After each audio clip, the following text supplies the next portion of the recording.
அகிலம் தோன்ற ஜீவனாகி ஆண்டவனின் தூதராகி புகழுலகில் ஆட்சி செய்யும் யார சூழல்லா உங்கள் புன்னகையில் நான் லயிப்பேன் யார சூழல்லா புன்னகையில் நான் லயிப்பேன் யார சூழல்லா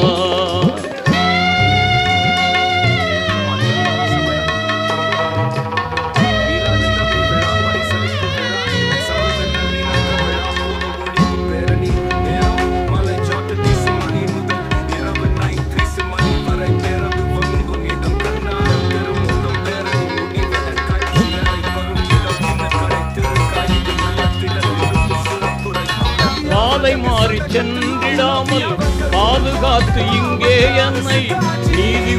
மறுமை நாளில் யார சூழல்லா நான் நல்லோருடன் வாழ வேண்டும் யார